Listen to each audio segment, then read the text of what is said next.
Зохиолч Доржийн гармаа. Анхны хайрын тууж. 1. Баярын нулимс. Сумын сургуулийн дотор байрны охидын тасагт жаахан охин гэнт өглөв. Охид сандарч дэвүр сормоосныхаа сүүдрийг тусган найз охиноо тойрон бүчв. "Яасан бэ? Юу болсон бэ?" хэмээн нэгэн дуу алдлаа. "Өвчин тусав уу? Сургуулийн эмч эгчийг дуутах уу? Ангийн багшд хэлэх үү?" гэлцэв. "Зүгээрээ." Аливаад гүргэр ханддаг тэрэл зангаараа оюуна өөр тохиолдсон нулимс асгарам явдлыг тас нуув. Тасагтаа тэр охидын хайр татсан охин билээ. Уран сайханд явж сайхан шүлэг уншина. Энд тэндээс ганц хурууд оловч тасгийнхаа найз нартай заавал хуваана. Багаасаа өнчи ядуу өссөн болохоор том болсон эгч нараас дутахгүй хувцаан ойж өмснө. Завч хөлөөл гарвал орны гүржваа нэхнэ. Түүний орны гойхон хээтэй өнг хослуулсан тор буюу гоёог сумын төвийн айлгэр болсон эгч нар дуртаяа авна. Тэгээд хэд гурван цаас өгтөн түүгээр чихэр боов дэлгүүрээс авч тасгийнхаа охидод харамгүй өгнө. Том орны гүржваа 15 төгрөг. Чимдаан савны тор 5 төгрөг хүрнэ. Олсон хэдээрээ харин чихэр боов авч тасгийнхаа охидод тараах юм уу? Үгүй бол улаан торгон зангиа авч найзуудтайгаа ээлжлэн гойно. Хэн нэг охины оймс цоорсон байвал шинийг аваад л өгчихнө. Бүр багад нь мэдээ орохоос өмнөхөн ээж нь бурхан болсон гэж ярина. Аав нь холын хөвсгөл нутагт тариалан сумд байдаг. Өөрөө болохоор Эрдэнэ сумнаас холгүйхэн байх 2 мод хэмээх газар мод хийдэг хүргэн ах рагчаа төрсөн эгч намхай нарын хамт амьдардаг гэнэ. Том хүүхэд жаахан охидыг дээрлэх юм уу, доромжилсон үг хэлэхэд оюуна ямагт өмгөөлж хамгаална. Тийм болохоор охид оюунаад сайн байв. Хичээлийн зав чөлөөгөөр зарим айлын хайсан савхин гутлын хуучин төрийг тасагтаан авчирч огтлон авна. Тэгээд дайланбаар доторлон бээли ойно. Айлын оёдлын машин гуйж бээли хийнэ.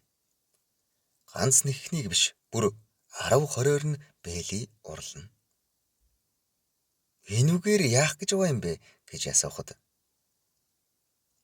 "Ах эгч хоёрт минь бээли тисдгүй юм. Дандаа хар маттай ноцолдог болохоор бээлийг нь хийгээд өгчихвөл нэг хэсэгтээ гар нь өвдөхгүй бас сайртахгүй шүү дээ" гэж оюуна хариулна. 8 дугаар ангийн энэ жаахан охин амьдралын хатуу хэцүүг бүр багаасаа амсаж хэрсүүцсэн тул охид түүнийг том болсон эгчгэн хүндлэх аваа. Бүр багад нь түүнийг айлд зарцлуулах мэт бусдын ажил зүтгүүлэхэд оюуна харин айлд зарагддаг л байсан гэдэг. Тарваг эгч өвгөн жаахан охиныг үл өрөвдөн тэмээн тэрэг хөтлүүлж эхний тэрэгний тэмээг унуулан аян жинд явхад нулимсаа нуун байж жин хөдөлгөн налаах руу явдаг байснаа оюуна үе үехэн санана. Зуны халуунд ам зангаж байхад харин тарав "Ингээд элстэй уруудаад явж байх уу? Би айлд орж нэг аяга цай уучхаад ирье" гэд давхиад явчихдаг байжээ. Оюун уруул нь амгалтж хичнээн ам цангаж байсан ч "Би бас уумаар байна" гэж хэлэх эрх байх биш тийм. Харин тарав хөгшнийг айл руу явмагц тэрэгний арал дамжин буугаад элсэн дээр шээн тоглодог байжээ. Түүний шээс элсэнд тэр дорой шингэн алга болоход жаахан охин гайхан инээн.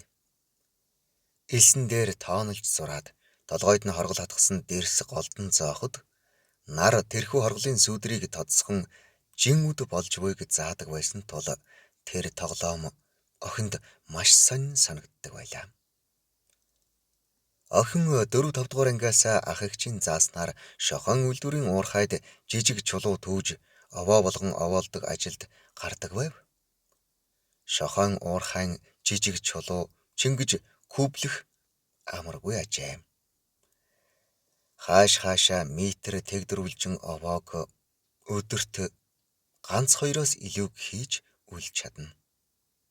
Одоо чи 13 нас хүрсэн том охин болсон. Удахгүй хичээлдээ явна. Өөрийнхөө овцны болоод ном дэвтрийн мөнгийг өөрөө л ол. Ажил хийвэл ам тусддаг. Жижиг чулуу түүхэд амаргүй ч түүнийг овоо болгон хураасны төлөө чамд цалин өгнө шүү гэж хүргэн ах ажил дээрээ дагуулж очиод хэлжээ. Анх удаага тэр 200 орчим төгрөг цалин гэж аваад хөл газар хүрэхгүй баярлжээ. Гэтэл ажилласаа бууж ирсэн орой эгч нь чи азгүй охин юм аа. Чиний цалинг чимдаанд хийж хадгалсан юм. Хулгай авчихаж гэж хэлсэнд оюунаа тэсгэлгүй ойлцглаа. Гэт яалтай билээ.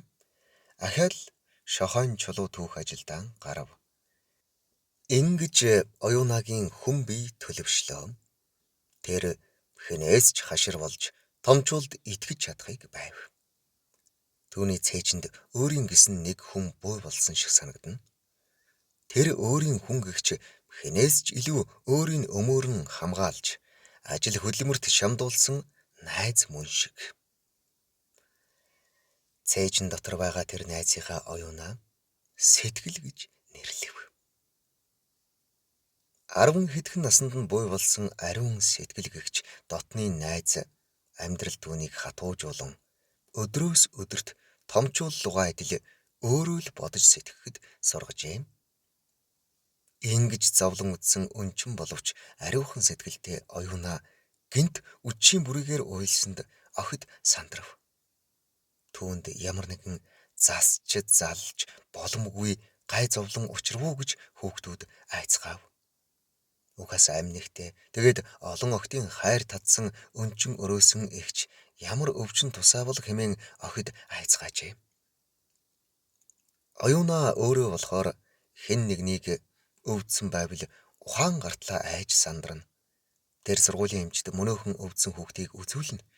Ангийн багшид бас дуулгаж амжина. Чингээд эмч үзээд явхад орных нь хажууд оюунаа л сууж асрана. Эмийг цагт нь өгч. Гал зуухнаас халуун цай авчирч уулган төрсөн дүүгээл өвдсөн мэт санаа зовж хэдэн цагаарч хамаагүй сахидаг шүү дээ. Би цайнд яваад ирэх үү гэж нэг охин асуув. Эмч дуудсан дээр баха гэж өөр нэг охин санаа зовв. Ангийн багшид хэлье. Айгүй бол халууруул яана гэж 3 дахь охин гарч гүйх гэв.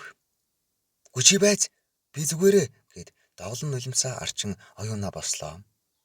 Яг энэ үеэр намдаг хэмээх 7 дугаар ангийн жаал тасгийн үүдээр шагаав. Шохой цагаан булгаас хамт ирсэн нэг нутгийнх тул оюунаа тэр хоёр их дотн hodий байдгийг мэддэг охид түүнийг дууджээ. Яасан бэ гэж сэргэлнүдээ онийлгосхийн намдаг асууж. Оюунаа их ч өвдөд.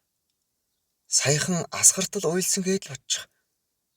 Охид шуугилдав. Намдаг ороод ирлээ. Тэр оюунагийн дэргэд очиод гараас нь барьж яагаад уйлсан бэ? Чи өвдөөгүй үз хэмээн ах нь юм шиг асуув. Өвдсөн. Юу? Тийм ээ би өвдсөн. Чи өөрөө мэдж байгаа шүү дээ гэж оюунаа нүдээ ирмэв. Энэхүү дохио бол чи намайг энэ огтоос авар. Үннийг хэлэхгүй ямар нэг аргаар тайвшруул гэсэн дохио байлаа.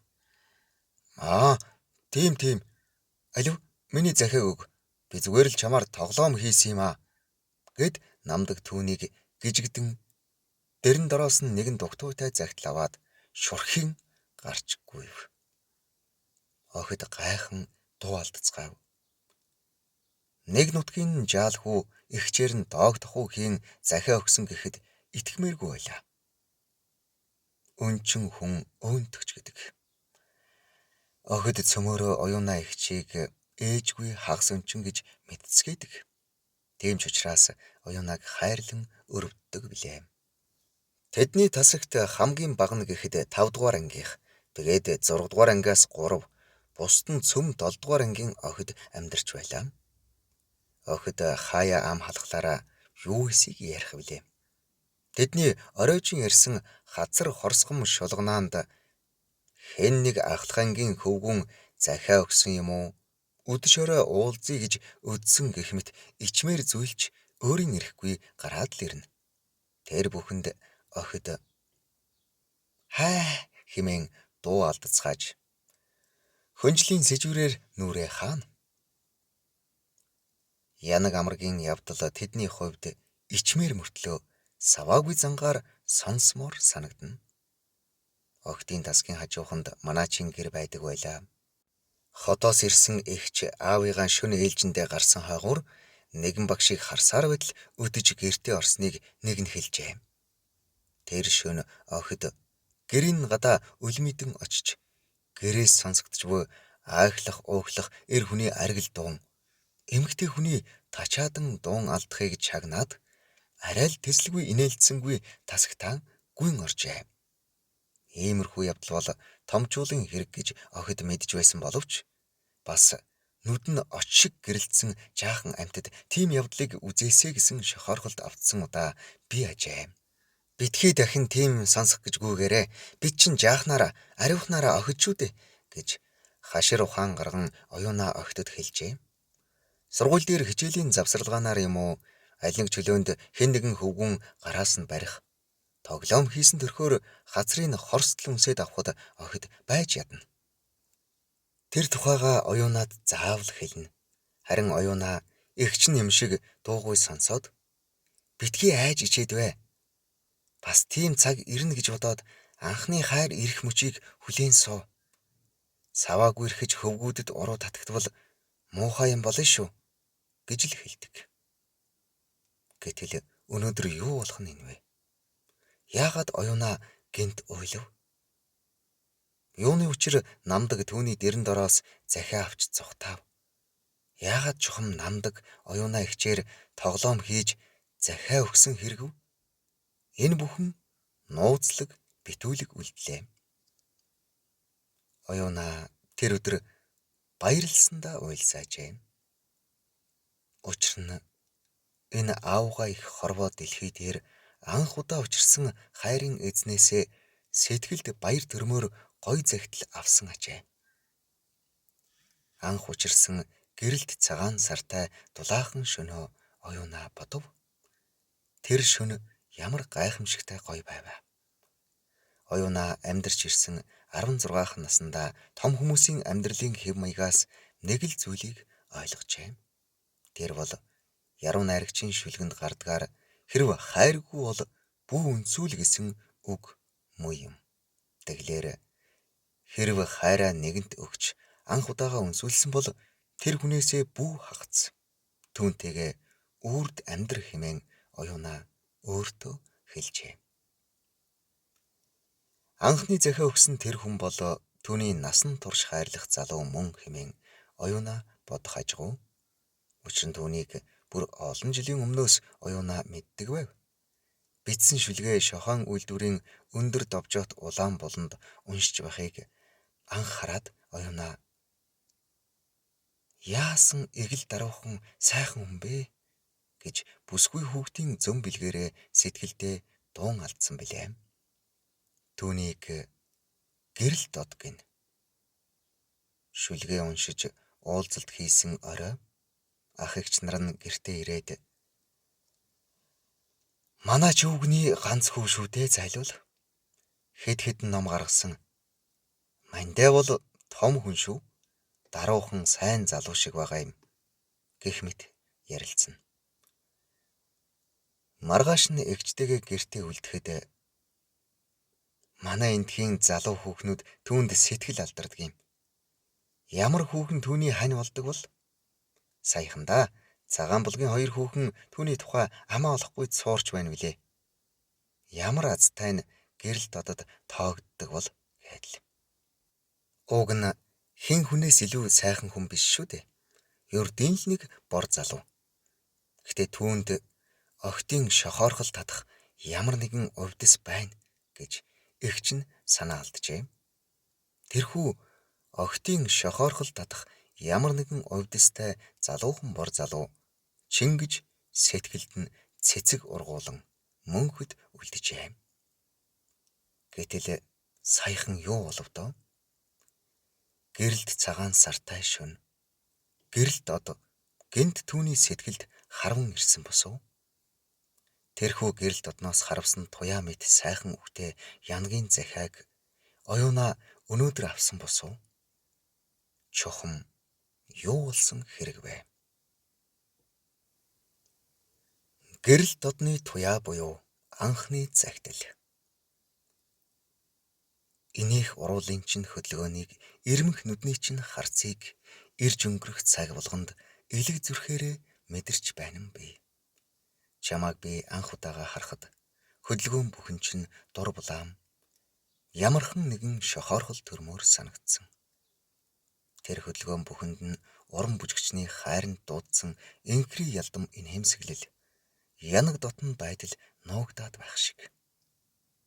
Би шохоорхлын соронзон оронд автагдан түүний үзэсгэлэн гоод нүд алдан татагдаж эгээтэл дуун алдсангүй.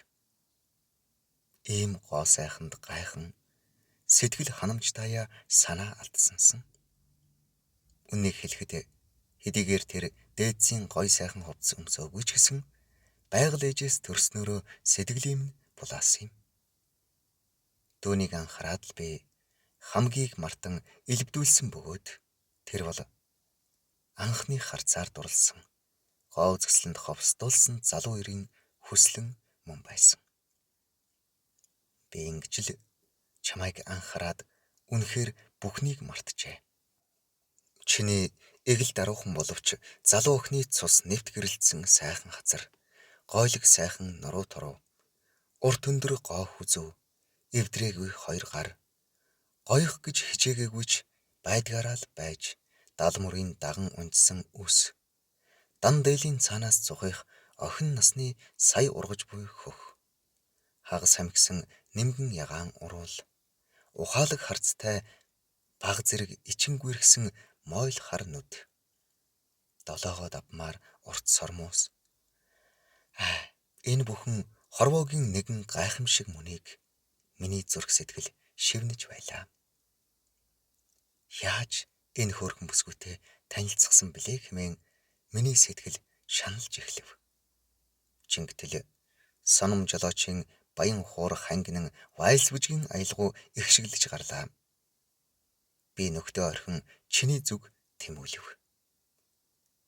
Гал шүргэх шиг хав халуун хоёр хөөрхөн гараа надад өгч чи надтай бүжгэлж билээ.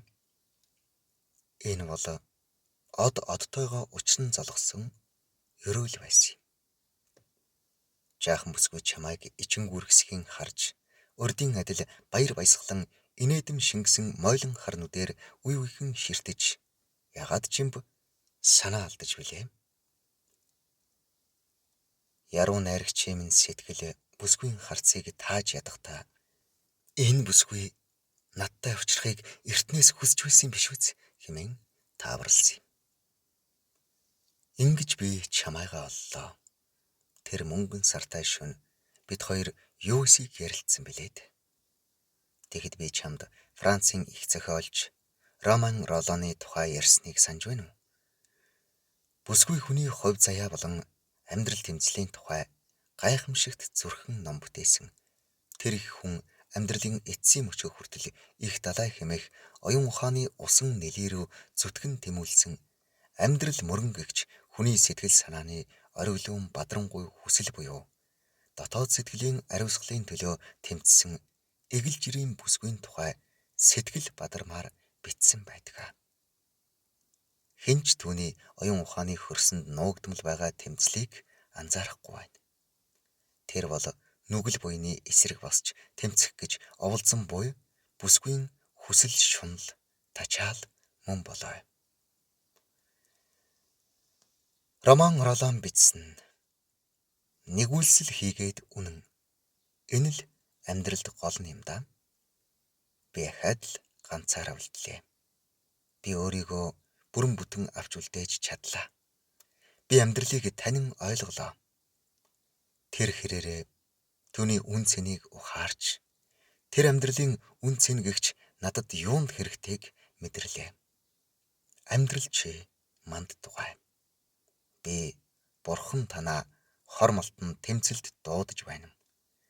Ингиж амьдралтай тооцоо хийж байна. Цохион дээрээс үсрэн нисгэд бэлэн далавчаад ивсэн шонхор шувуу мэт доош унахаар тэмүүлэх тэр үнд агшингл би хүлээж байна. Хэмээн бүсгүйн дотоод сэтгэлийг нээн битсэн байдгийг. Хонгор жаахан оюунаа минь. Сэтгэл санаа маш ориглон бадрангуй байна. Би чамтай Тэнгэрийн хязгаар газрын мухар хүртэл хөдлөлцөн явгсан. Чиний болоод миний амьдралын эрэг хашлаггүй оюун ухааны тэмцэл энэ л мөн болов. Юуны төлөө амьдрахсан билээ? Юугаар оюун ухааныхаа ялалтыг хийгсэн билээ? Хайрт минь. Хамтаараа өндөр цохион дээрээс их далай руу хамтдаа нисье. Эрэг хашлаггүй мөрөн болж оюун ухааны их далай өөд эрэг мөргөн хашлаг давах мэт долиглон шууган сэтгэлээрээ урсан од сугай гэж Роман Ролан бичжээ. Хүсэл мөрөөдөл дуудаж хайрын шуухай болон ирсэн гэрэл дотын загтлын гал халуун мөрөөд түүнийг уйраав. Магадгүй багаасаа зовлон үтсэн оюунагийн анхны хайр түүнийг тэмцэл дуудсан захианы үг үсэг бүхнээр нулимс туслуулан сэтгэлийн эмзэгийг дуудсан ч байж болох юм да. Тэмцэн босъё. Хамтын ариун үйл хэргийн төлөө би босон тэмцье. Үүндэл чухам хамгийн өндөр утга орших болов. Магадгүй чиний хэлсэн тэр оюун ухааны их далайд зодгох сэтгэлийн эрг хашлаггүй мөрөн болох нь миний амьдралын зорилгоч байж болох юм. Жаахан охин гэж өөрийгөө би голохгүй. 16 наснда юу эсийг үтсэн билээ те? Бүшүү. Зоригтой алхая. Учирч тохиолдох шуургыг сөрөн хүслийн жигүүрээ үл хуглан урагшаа хэмээн зүрх миний цээжийг зад татах мэт давч дуулан шавдуулав. Тийм ээ. Би эрэг хашлаггүй оюун ухааны их мөрөн мөн. Тийм ээ. Би алсад цэнхэрдэх орчлонгийн хүний оюун ухааны далай өөд урсаж явна. Би урсгал. Би хинээс ч дэм авахыг үл хүсэн урагшаа, зөвхөн урагшаа тэмүүлэх оюун ухааны мөрөн мөнөөс мөн. Зүрхэндээ мэнгтэй амраг. Оюунаа нэгэн ном байнга биедээ авч явах болов. Тэр номыг огтоос тэрвэр чандлан нуужээ. Учир нь тэр номонд оюунаа мэт гин жаахан огтод хэрэгтэй дурлалын нууц сургаал хайрлсан байв.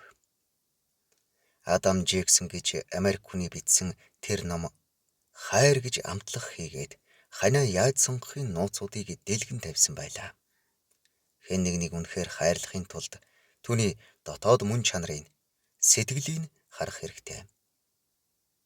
Нүдээр харж чадахгүй юм гэж байдаг. Жинхэнэ хайр сэтгэлд хамгийн гол зүйлийг зүрхээрээ л олж харддаг юм. Эгч минь нэг өдөр ажлаасаа ирээ цай ууж сууснаа. Чи хүнд дурлж хаяв гэж асуув. Би чэд гал зуухны хүхээгний цаагуур нүдээ нууж байхад эгч. Дурлсан хүн андшгүй дээ. Царай нь гийж харцсан тийм гэхийн аргагүй уярсан байдаг. Чи шохороо нэг явснаас хойш огт өөр болсон. Миний жаахан дүү хүнд сайн болжээ. Нас чинж тэгж дурлах үед хүрсэн. Тэр хүнээ сайн санаж яваарай. Хүнд хайрлуулахыг хүсч байвал чи өөрөө хайрлах хэрэгтэй шүү. Бидний хэнд ч хайрлах, бусдаар хайрлуулах, хайр дүүрэн харьцааг амьдралдаа бий болгох чадвар бий. Монгол охид даруй шүү. Хүнд гологдохгүй. Сайхан сэтгэл гаргахад хариу өгөхгүй хүйтэн цэвдэг зан гаргахгүй гэд хайрлсан хүндээ дасч наалдаж чадахгүй зүхтаадаг шүү. Хайрын хуйлууд гэж бий. Хайр байхад хорвоо диваажин болдог. Сүүлчийн мод огтлогдох тэрл цагт, сүүлчийн гол бохирдох тэрл цагт, сүүлчийн загас баригдах тэрл цагт мөнгө хоол болдгүйг бүгд ухаарах болно гэж Индиан найрагч хэлсэн билээ. Амьдралд хайраас илүү юу байхсан бэлээ? Хэрвээ чиний бодол санаа хайраар дүүрвэл чи хайрыг жинхэнэ ёсоор амсна. Хэн нэгнийг хайрлна гэдэг бол тэр хүнийхээ төлөө санаа тавих, хэрэгтэй үед хажууд нь байж туслахыг л хэлдэг юм да гэж эгч нь хэлжээ. Үнэн хайрын тухай Адамын номонд жинхэнэ хайрын анхдагч нууц нь тэр хүнээ ямагт бодож санаж явах бодол санааны хүч болно. Хайр бодлоос эхэлнэ. Хайр дүүрэн бодол санаа нь хайр дүүрэн амьдрал, хайр дүүрэн харьцааг буй болгоно гэжээ. Энэ нь үнэнч хайрын хуулийн анхдагч нууц юмсанжээ. Би тэгвэл гэрэл додын тухай бодож чадж байна уу? Гэрэл додыг саран гисэн тэр нэгэн шөнө анх учирснаас янагш би бодоогүй, санаагүй мөч үгүй билээ. Тэр нэгэн шөнө. Соном жолоочийн баян хуур хөгжим эгшгэлэх үест бид хоёрын бүжсэн бүжиг хайрын бүжиг байлаа. Гэрэл додын хэлснээр энэ шөнө бидэн хоёр ой тайгын гүнд хур сойр наадан цэнгэх шиг л сэтгэлээ жаргаан бүжив. Бас хээр талын цэн тогроо хүүхдүүдийн цам хараа гэж дуудснаар бүжиглэх мэт цам харайн баясав. Гэрэл додын гар миний ар нурууг тэврэн намуухан ирэхэд салхи сэнгэнэн зүрх дэврэх шиг болно. Энэ бор залуу миний аль хэдийнээс хүссэн тэр хүн маань мөн шүү гэж бодоход сэтгэл уярч ансиг ноёт оргих шиг болно. Гэрэл дод ч гэсэн хизээний намайг хүсж байсан шиг чанга тэвэрч нүүр рүү унтсан туг үсийн минь хийстэл халуун амсгаагаараа үлээж би чамайг аль хизээний тань чи хөөрхөн охин шүү гэлээ. Тийм үү? Би бодохдоо гэж ичингүрхэн хэлэхэд хоёулаа гарыг. Энэ улаан буланд халуун байна. Харин гадаа саран мэлтэж одод бүжгэлээд сайхан байгаа гэж хэлв. За. Би сэмээрхэн хуучин пальтоогоо өмсөд гарчгүй. Хаашаа юунд гүйж байгаагаа би мэдсэнгүй. Тэгхэл ёстой байсан шиг гэрэл дод одоохон гараад ирнэ гэсэн сэтгэлээр нэгэн зүгт гүйсэн юм. Удсангүй зурвас гэрэл тусган улаан булангийн хаалга онгойж тэр гараад ирлээ. Бид хоёр хөдлөлдсөн хордын цагаан саран мэлтийн гэрлээ сүүн өнгөөр тусгаж байгаа хойд уулын зүг отлоо. Улаан булангаас алхам холдвоогүй юу гэрэл дод намайг тэврэн үнсэв. Хэдийгээр тамхи үнэртэж байсан ч гэсэн түүний үнсэлд ямар амттай, ямар гоё байсан гэж санана. Би анх удаага эр хүнд үнсүүлсэндээ уйлчихсан юм.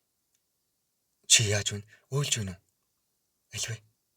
Би нулимсыг чинь долооё гэж гэрэл дод тонгоон намайг бүр чанга тэврэв. Битгий. Нулимс муухай гэж би хэлж амжаагүй байхад тэр сормоос ансхай минь хэдийнэ долоож орхив. Би түүний өргөн ханхар цээжинд нүрээ наан уйлж орхилоо.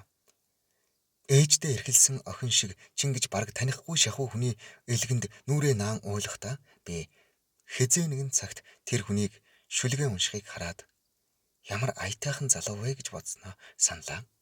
Тэр сэтгэл дургасан залуутай ингэж шөнө учирч нулимсанд норсон нүдээ долоолгон сэтгэлдээ уярал тайвшрал төрүүлэн эм хүний сэтгэлээ дийлэхгүй уйлан эр хүний үнрийг үнэрлэн элгэнд нь хэрсэн туулай шиг нүрээ нууна гэж бодсон билүү дээ. Өнөөдөр юутай сайхан өдөр вэ? Гэрэлт нараа, ахан дүүсээ, ертөнцийн эгэл олон хүмүүсээ, үнэн цэцэг минь. Цэцэгхэн чамдаа баярлалаа, ялаалаа.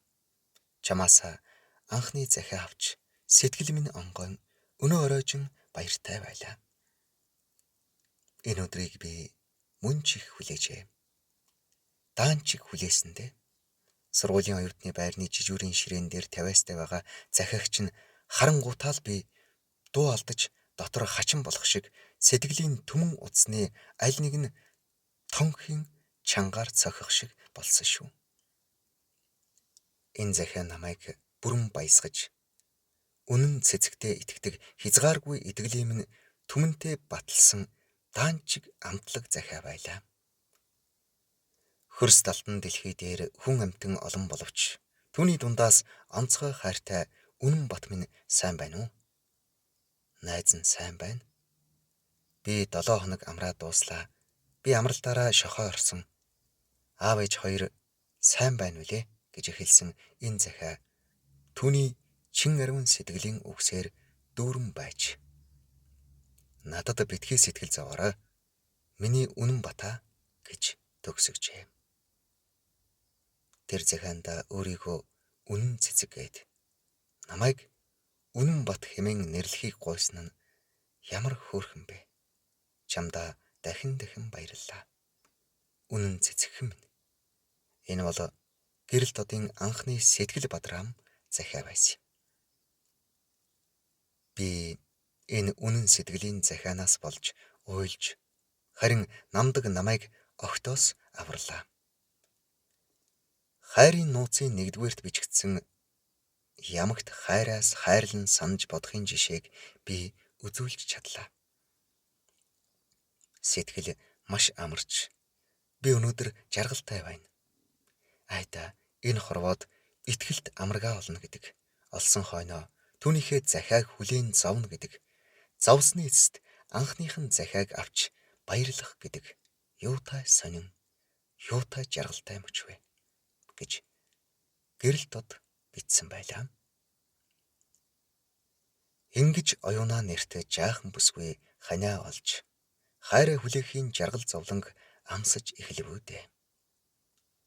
Гэрэл дод ухаантай хүн уулзсан мөчөөсөө эхлээд надад хайрын тухай олон зүйл ярьж Адамын номыг үрд уншуулахаар үлдээсэн.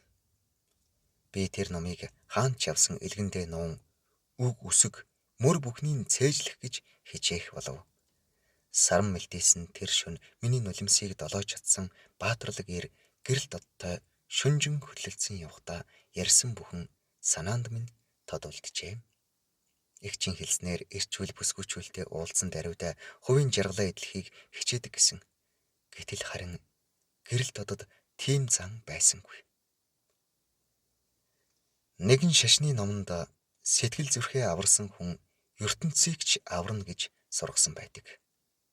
Хүн эхлээд өөрийгөө хүндэл сурах нь зөв гэдэг. Өөрийгөө хүндэлж өөрөө ч бусдад гайвлахгүйгээр сэтгэлийнхээ сайхныг харуулж чадвал тэр хүн сайн хүн. Хайрын 10 нууцын нэг нь хайраа хүндэлж сурах явдал мөн гэжээ. Хүмүүст анхаарал тавьж сайхан сэтгэлээр хандаж чадвал чи өөрөө хайраа олох болно гэнэ. Чи өөрийнхөө үн цэнийг ойлгосон цагтаа бусдын үн цэнийг ойлгож хүндэлж чадна. Хэн нэгнийг хүндэлж байвал түүнийг хайрлаж эхлэх нь тэрэ. Би чамайг ор хөнжлийн явдалд яаран оруулахыг үл хүснэ. Хамгийн сайхан хайрын цэнгэл бол дотоод сэтгэлээ жаргаах нь мөн. Ингээд л би чамд Роман Роланы гүн ухааныг яриад байгаа юм шүү дээ. Тэр хүн аливаа хүнд байх эрг хашлаггүй их хайр бол дотоод сэтгэлийн хайр хэмээн онцлон дурдсан юм шүү дээ. Хайрын 2 дахь нууц бол хүндэтгэхийн яс болоо. Анита хэмээх зохиолын гол баатар хонгор охин минь чамд миний хэвлийд байх нь одоогийнхоос илүү сайхан байгаагүй гэж үү? Эхийн хэвлийгээс унаад өдрөөр өсч эм хүн болсны хойно чи ганц үннийг л ойлгоно. Тэр бол эхийн хэвлий дотор байх жаргал үгүй бөгөөд харин нүгэлт хорвоод залуу наснаасаа амьдрахын гол утга учир бол цээжний цаанах гэгэн цагаан хүслийн сэтгэлээ ариун дагшнаар авч явах явдал мөн гэж мэднэ гэжээ.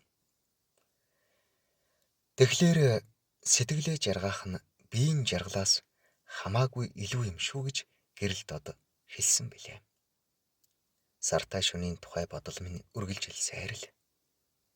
Гэрэл дод надад олон юм ярьсан нь үг өгүүлбэр бүхнээрээ цээжинд үлджээ. Би манаач өвгний ганц хүү. Чи бол ажилчин хүргэн ах, төрсөн эгч хоёрын асаргаанд яваа сургуулийн сурагч охин. Бидний амьдрал ядуу. Тийм болохоор одоохондоо сэтгэлээ жаргахаас хэтэрч болохгүй. Би сургуулиа төгсөөд ирье. Чи минь эрдэм номын үйлстэй зүтгэн боловсрал эзэмшиж ав. Хоёул хүний царай зоригтой харах эрдэм номтой сэтгэл ариун нэгэн цагта гал голомтой бадраана. Тэр цагт хайр өөрөө ирнэ шүү дээ. Өнөөх номд юу гэж сургасан байдаг вүлээ? Тийм. Хайрыг өөрсдөө бүтээдэг. Бидний хэнд ч хайр буй болгон бүтээх чадвар сэтгэл бий. Хүмүүс нэг л өдөр сайхан хүнтэй уулзаад эрэмийн цэнгэлхийн. Тэр бол хайр гэж эндүрэн боддог. Тэр бол хайр биш ээ. Шохоорхол байж магадгүй. Би махвдаараа хэн нэгэндээ татагдж байгаа нь тэр. Нэгэн шөнийн явдлаас хайр үүсч магадгүй л дээ. Тэгвэл жинхэнэ хайр зөвхөн бие махбодынх байтугай. Жинхэнэ хайрыг мэдрэхийн тулд тэр хүнийхээ сайн сайхны төлөө чин сэтгэлээсээ санаа тавьдаг байх ёстой. Аль нэгэн залуу хүн цэцгэн өнгөт цэцгийгээр хээлж гойсон харахад хазаад авмаар гой билууг үзээд амтыг мэдэх аргагүй тул бушуухан хүртмээр санагддаг үстэй. Өөрөөр хэлбэл харахад гаднаасаа гоё харагдаж байгаа билуу ямар амттай болоо гэж бодож бушуухан амсахыг хүснэ дээ. Түүн шиг сайхан хүний гадаад гоё ганганыг хараад зарим хүмүүс бушуухан хүнжилтэд орохыг хүсдэг нь тэнэг явдал бөгөөд Бурхан багш тэр тэсгэлгүй явдлыг шунал тачаал гэж нэрлсэн гэдэг. Бид тиймийг яаран хийхгүй. Харин би чиний зүрхэн дээр үнсмээр байна. Алив цамцаас өхөлдөө гэж гэрэл дод нэгэн удаа хотод намайг дагуулж очоод эгчиндээ анх удаага нэг хүнжилд орохдоо ингэж хэлсэн юм. Би ичиж заван байж цамцаас өглөө. Үннийг хэлэхэд яг энэ мөчөөс өмнөхөн хоёул эгчээс нь заван байж оронд орохдоо эрэм хүмүүсийн өнөөх явдал болох нь гэж аймаар ичж байснаа нуугаад яахав. Тэгтэл миний хөх гэдэс ил гараад ирэхлээр гинт гэрэл дод дуун алдаж зүрхний дор байдаг төрөлхийн мэнгийн минь үнсэж гардаг байгаа. Ямар гоё вэ? Чамаас өөр ийм зүрхэн дороо мэнгтэй бүсгүй хаач байхгүй дээ гэж гэрэл дод дуу алдаж байлаа. Хархан нүдний чин талмаанд хайлан уяран суухтаа ханийн жаргал амснаа хайрт минь битгий мартаарай. Яг тэр үед дэлгэрч байсан энэ дууг маргааш нь Орос сургуультай явахын өмнө миний чихэнд дуулаад гэрэл дод зүрхэндээ мэнгтэй хөөхөн жаахан амраг минь чи шүү гэж үнссэн юм.